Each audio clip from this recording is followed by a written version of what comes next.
ఒక్కో ముచ్చట అన్నీ బయటికి వెళ్తున్నాయి. నీళ్లు, నిధులు, కొలువులు, గొర్రెలు గిట్లా ఒక్కొక్కటి ముంగటేసుకొని ఇక షేపూరి కథ ఏందో అన్నట్టే నడుస్తున్నది లడాయి. తెలంగాణ అసెంబ్లీ మీటింగ్లు మస్తు జోరుగా నడుస్తున్నాయి. సర్కార్ వాళ్ళకు ఎగస్ పార్టీ వాళ్ళకు నడుమ మాటల యుద్ధం గట్టిగా నడుస్తున్నది. ఇక అప్పుడా ఇప్పుడా ఏమాయ ఇంకా ఎవరు ఏమంటలేరు అని అనుకుంటూనే ఉన్నాం. ఆఖరికి అట్లిట్లా కరెంటు కిరికిరి మీద చర్చ రానే వచ్చింది. ఇక చూడుర్రి ఎట్లా నడిచిందో కరెంటు కొట్లాట. అన్ని ముచ్చట్ల మీద బాగానే మాట్లాడుకుంటారు, కరెంటు కిరికిరి ముంగటేసుకుంటలేరేందబ్బా అనుకుంటూనే ఉన్నాము. అంతల్నే అసెంబ్లీలో పంచాది మోపు చేసిండ్రు. ఇటు దిక్కు మాజీ కరెంటు మంత్రి సూర్యాపేట ఎమ్మెల్యే జగదీష్ రెడ్డికి, అటు దిక్కు ముఖ్యమంత్రి నల్గొండ జిల్లా మంత్రికి నడుమ సాయి అంటే సాయి అన్నట్టే నడిచింది లాడాయి. ఇక ముందుగాల సర్కారోళ్ళ ముచ్చట ఎట్టున్నాయో చూడర్రే.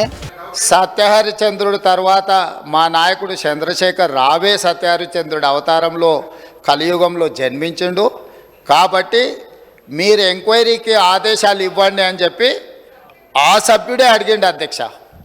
తెలంగాణ సమాజానికి అంతా చెప్పుకోవాలని వారు అడిగినప్పుడు వారిని ఎందుకు బాధ పెట్టాలని చెప్పి ఛత్తీస్గఢ్ నుంచి కొనుగోలు చేసిన 1000 మెగావాట్ల విద్యుత్ ఒప్పందము, అదేవిధంగా యాదాద్రి 4000 మెగావాట్ల విద్యుత్ ఒప్పందం వారు అడిగితేనే ఇదే సభలో చర్చ జరిగితే తమరి అధ్యక్షతన రాష్ట్ర ప్రభుత్వం ఆమోదించింది.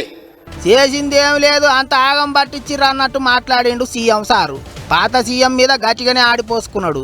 అంతేకాదు సర్కారు వాళ్ళు వేసిన కరెంటు కమిషన్కు కొత్త చైర్మన్ పెడతాం, ఏమన్నా ఉంటే అక్కడ చెప్పుకోండి అన్నట్టు మాట్లాడిండు ముఖ్యమంత్రి. కాకపోతే మీకు అభ్యంతరం వల్ల ఆ కమిషన్ చైర్మన్గా వ్యవహరిస్తున్న వ్యక్తి పట్ల మీకు ఏమైనా అభ్యంతరాలు ఉంటే వ్యక్తిని మారుస్తున్నాము అని చెప్పి సుప్రీంకోర్టు మార్చడానికి ప్రభుత్వాన్ని కూడా అడిగింది. మీ ఆలోచన ఏందని?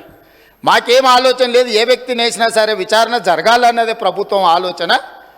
ఖచ్చితంగా మా కోర్టు అడిగితే మేము మంచిది మారుస్తాము అని చెప్పి ఒప్పుకున్నాము. వారు కోరుకుంటున్నారు కాబట్టి ఈరోజు సాయంత్రానికల్లా ఎవరిని వేయాలో ఆ విచారణ కమిషన్కు కొత్త చైర్మన్ కూడా ఈరోజు సాయంత్రం నియమిస్తాం అధ్యక్ష. ఇంకో దిక్కు కారు పార్టీ వాళ్ళ దిక్కుకెళ్ళి జగదీష్ రెడ్డి సారు కూడా గట్టిగానే ఆరుచుకున్నాడు. ఇక ఆయన మాట్లాడుతుంటేనే నడమ నల్గొండ మంత్రి కోమటిరెడ్డి వెంకటరెడ్డి సారు లేచి మరల పడ్డట్టు చేసిండు. అటు ఇటు తిరిగి ముచ్చట ఇంకో దిక్కు మళ్ళింది. ఒకళ్ళకోగళ్ళు సవాళ్ళు ఇసురుకున్నారు.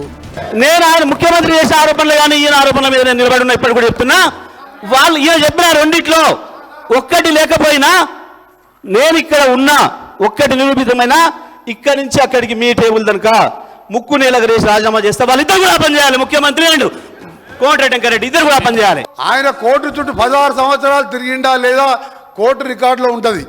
రెండవది దోసపాటి గోపాల్ అనే మాజీ శాసనసభ్యుడు బంకులో దొంగతనం కేసు, అలాగే దొంగ మంది అందరూ నేను ఆయన ఛాలెంజ్కు సిద్ధం చేస్తున్నా. ఇది నిరూపిస్తా, లేకపోతే నా మంత్రి పదవికి ఎమ్మెల్యేకి రాజీనామా చేసి బయటికి వెళ్ళిపోతాను. గిట్లా ముక్కు నేలకు రాస్తా అని ఒక ఆయనే, రాజీనామా పెడతా అని ఇంకొక ఆయనే, చూసుకుందామంటే చూసుకుందాం అన్నట్టే నడిచింది. కరెంటు ముచ్చట్లు పక్కకు పెట్టి నడమ గీ లొల్లింత సేపు నడిచింది. పోయిన 10 ఏళ్లలో ఎంత కరెంటు కొన్నారు, ఎంత రేట్ ఇచ్చి కొన్నారు, ఎట్టెట్ట కొన్నారు, అట్లా ఇక అప్పట్లో ఉమ్మడి రాష్ట్రం ఉన్నప్పుడు నడిచిన ముచ్చట్ల కాడ నుంచి సురువు చేస్తే ఇప్పటిదాకా తీరొక్క తీర్ర నడిచింది కరెంటు లొల్లి. తప్పేంటిదో ఒప్పేంటిదో కమిషన్ తేలుతుంది అన్నట్టు మాట్లాడినరు సర్కారు వాళ్ళు. మరిగా చూడాలి ముందు ఏమవుతుందో.